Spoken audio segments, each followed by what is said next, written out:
અમારી આશા. ગણતંત્ર દિવસ 26મી જાન્યુઆરીએ ભારતનો રાષ્ટ્રીય તહેવાર છે. 15મી ઓગસ્ટ 1947ના રોજ આપણો દેશ આઝાદ થયો હતો. સ્વતંત્ર થયા પછી ભારતનું સંવિધાન બનાવવા માટે એક સમિતિ બનાવવામાં આવી હતી. તેણે જ ભારતના બંધારણની રચના કરી છે.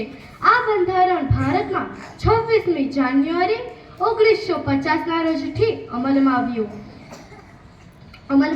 એટલે જ 26મી જાન્યુઆરી આપણા ગણતંત્રનો જન્મદિવસ છે. આ ગણતંત્ર દિવસ પ્રજાસત્તાક દિન તરીકે પણ ઓળખવામાં આવે છે.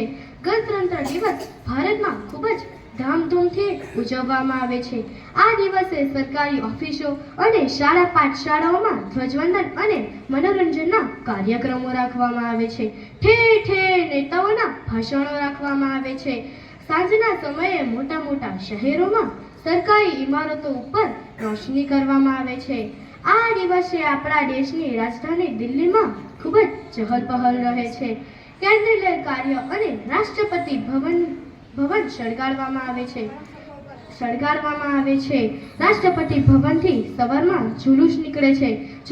જુલુસમાં ભારતીય સેનાની પરેડ અને અલગ અલગ પ્રાંતિકની ઝાંકીઓ હોય છે.